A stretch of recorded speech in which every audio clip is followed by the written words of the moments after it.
சனி பெயர்ச்சி நடந்தது. அது இப்ப சனி வந்து வக்ரமாயிருக்குன்னு சொல்றாங்க. அதுக்கான பலன் வந்து மாறுமா? முன்னாடி சொன்ன பலனுக்கும் இப்பக்கும்? கண்டிப்பா, கண்டிப்பா. அதாவது வக்ரம் அப்படின்றது என்ன அர்த்தம்னா, கிரகங்களுக்கு ஒரு அவஸ்தை ஏற்படுகிறது, உபாதை ஏற்படுகிறதுன்னு அர்த்தம்.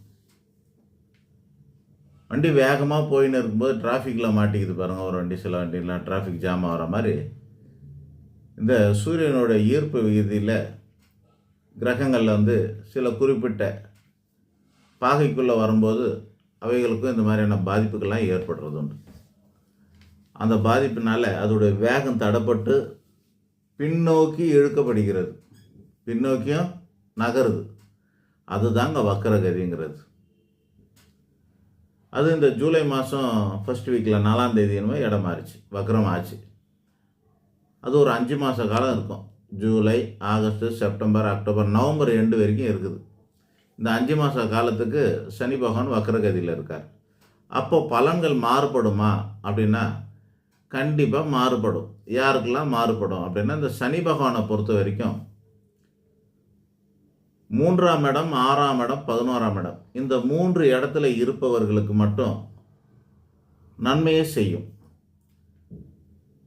ஒரு சனி பயிற்சி. அப்படி பார்த்தா இப்போ மீனத்தில் இருக்கிற சனி பகவான் ரிஷபராசிக்கு 11ஆவது இடமாக வருகிறது, மகர ராசிக்கு 3ஆவது இடமாக வருகிறது, துலா ராசிக்கு 6ஆவது இடமாக வருகிறது. ஆக ரிஷபம், துலாம் மற்றும் மகரம், இந்த 3 ராசிக்கு நன்மை செய்கிற விதத்தில் சனி பகவான் இருந்துக்கிட்டு இருக்கார். இப்போ வக்கரகதியாகி ரிவர்ஸ் பண்ணிட்டாருன்னா, ரிவர்ஸ் ஆகிடுச்சுன்னா என்ன ஆகும்? உங்களுக்கு ஒரு கொரியர் சர்வீஸ் வரணும், உங்கள் வீட்டு வரைக்கும் வந்துட்டு திரும்பி போயிட்டானாங்க என்ன ஆகும்? கேஸ் வாங்குறீங்க, புக் பண்ணுறீங்க, வந்துட்டு அப்படி திரும்பி போயிட்டான்னு என்ன ஆகும்? உங்களுக்கு எப்படி கிடைக்கும்? அந்த மாதிரி இந்த நல்லது செய்கிற நிலையில் இருக்கிற இந்த 3 ராசிக்கான சனி பகவான் வக்கரகதியானால் இந்த 3 பேருக்கு நன்மைகள் குறைந்து விடும். இந்த வக்கரத்தில் 2 விதமான வக்கரம் இருக்குது. ஒன்று ராசிக்குள்ளேயே வக்கரமாக வருது, இன்னொன்று ராசியை கடந்து பின்னாடி வந்து அடுத்த முன்னாடி ராசிக்கு மாறி வந்துடுறது. போன வருஷம் எப்படி இருந்தது அதே நிலைமைக்கு வந்துடுறது. அப்போ எண்ணிக்கையே மாறி போயிடும். இப்போது இந்த 5 மாத காலங்கள் அதே மீனத்துக்குள்ளேயே தான் வக்கரமாவதோடைய ரிவர்ஸில் வந்து கும்பத்துக்கு வராது.